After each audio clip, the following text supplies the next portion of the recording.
All right, Nick, let's talk about the Green Bay Packers. I think we say this all the time. This is probably one of the most exciting young teams in football right now. I think there's a long, prosperous road ahead of this Green Bay Packers organization. And we're always talking about the new guys, the rookies that come in, the free agents that are coming in, the guys that are really showing out. We've talked about that all offseason. But now we're starting to see some reports of some guys who've been around for a little while who are starting to pop up and potentially set for their breakout year. And Green Bay doesn't have one, but two.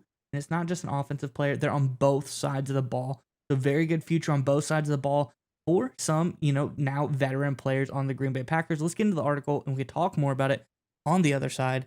This, of course, is from over on PFF.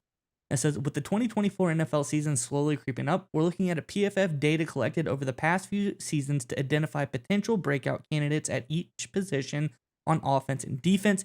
Here's our summer 2024 all breakout team. And I just want to clarify, this is for all of the NFL. It wasn't just the NFC. It wasn't just the AFC. It wasn't just the Packers. This is for all of the NFL teams. For the Packers to have two guys on this list, very impressive.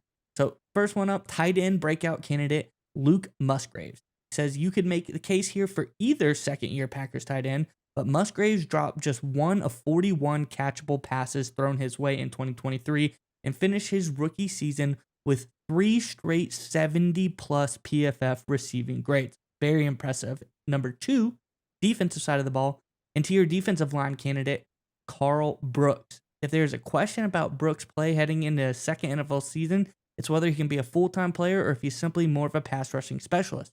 However, with how good he was in that role as a rookie, it may not matter. He had 7 games in 2023 with a PFF pass rushing grade above 70. Again, very impressive. 7 games above 70 for a rookie. Very, very impressive. Nick, I'm curious what your thoughts on these young Packers are who are starting to potentially have their breakout season next year. But before we get to you, Packers fans, in the comment section below, I think there's a lot of great stuff here, and I think there's a lot of great Packers throughout history that maybe these guys remind you of. So let us know in the comments below. Who's your favorite Packers tight end of all time? There's some answers out there. Personally, I don't have too many that come to mind in my head, but, I don't know as much about the Packers history as y'all do. Educate me. Let me know who your favorite Packers tight ends are, and as well give me an interior defensive lineman that was your favorite in the comment section below. But Nick, what are your thoughts on these two breakout Packers? Yeah, so with Musgraves, I think he's got a good role player in the offense. I think it's like the report alluded to. They've got so many young players on offense. It's sort of hard to just pick one. They're just going to be an army of great pass catchers. And Jordan Love this offseason recently has come out and said, hey, listen, the fact that we've got so many guys that are young and breaking out and becoming stars, some have already become stars. We don't need a true number one, a la Justin Jefferson, CeeDee Lamb, Amon-Ra St. Brown. We got so many guys that are so good. Teams don't know how to game plan for us. So again, Luke Musgrave's poised to join that list of just a cadre of Packers pass catchers is all part of the Packers strategy. It's worked out well for them.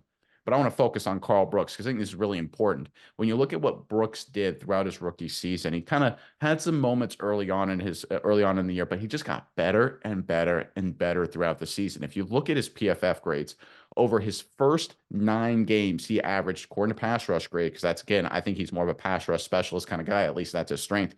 He averaged a 59.7 pass rushing grade, right? Over his final 10, which included the 2 postseason games, he averaged a 67 pass rushing grade. So again, this is a guy who improved a full 10 points. 10 points in PFF grades is absolutely massive. That's a huge leap. If you look at 10 points, it's a difference between like Patrick Mahomes and like Jimmy Garoppolo in a lot of instances, right? It is a huge gap. So the fact that Carl Brooks kind of quietly had kind of a slow start, had some good games the first half of the year, but the second half of the year really came on, culminated with a high-level dominant performance against the San Francisco 49ers in a clutch game. I believe he recorded 4 pressures, according to PFF. So I look at Carl Brooks, to me, as just a pass-rushing breakout force for this Packers defense. And I think that's an element to this Packers team we keep forgetting about. We know they've got some veteran guys on defense, new defensive coordinator. Halfley's off to a great start. We know Jordan Love's great. We know this offense has a lot of weapons. LaFleur is a great offensive mind. We know all of that. But we forget a lot of these young, dynamic guys on defense, specifically the front seven, Lucas Van Ness, and of course, Carl Brooks, as guys who are only getting better and better. And as much as people talked about the Jordan Love turnaround at the end of 2023, it was guys like Carl Brooks turning it around as well that helped propel the Packers into the postseason and really, I think, should have gone to the NFC Championship game.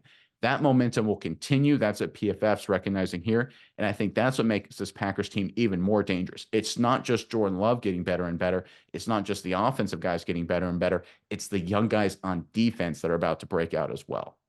Yeah, Nate, and I think you talked about it. This is a guy in Brooks, and if you pair him with some of the other young guys on this Packers defensive line, this is a line that's gonna get some pressure. It's gonna get disruption. And I think it needs to be more noted that this is an interior pass rusher. This isn't really an edge guy, so to speak, in this Packers design system. So I think having a guy in the interior that can rush the passer has always been so important for teams who can really disrupt things. You think of Aaron Donald for the Rams, that kind of guy who can really bust through and just kind of cause havoc in the middle where everything else collapses around. So, because I think that's usually the safest part of the pocket in the middle to the sides. If guys are coming pressure off the edge, it's a little bit easier to move up into the pocket when the edges are collapsing. When the middle of the pocket's collapsing, not so easy to figure out what's going on. So, I really like Carl Brooks in that regard. But I like this Packers team in general because I think we see they added a lot of key additions on the defense. You think mainly Xavier McKinney on the back end to add some coverage. They didn't add a whole lot to the middle of this defensive line because I think they knew this was what was happening. I think they saw what people are seeing. Obviously, they see these guys day in and day out. But I think that they think Brooks is the future of this defensive line, and they have enough talent on this defensive line to potentially be very, very disruptive this coming season. And I'll leave you with one more stat. If you look at other second-year rookies last year on the interior defensive line, the guy who a lot of people thought should have won Defensive Rookie of the Year was Kobe Turner, defensive line, interior defensive line for the Los Angeles Rams. Carl Brooks was really, really close to being just as good as Kobe Turner, and a lot of people love Kobe Turner, rightly so. He's going to be a good player. But if you look at the difference in pass rush win rate, a key statistic here, obviously in the pass rush game, the difference between Kobe Turner and Carl Brooks is only 1.5%, which means Kobe Turner, who everyone thought had an incredible rookie year, and he certainly had a very nice rookie year, only one more rep than Carl Brooks every 75, right? That's how close Brooks was to a guy who a lot of people think is a future superstar. And that's why Carl Brooks, in his own right, is about to have a breakout campaign.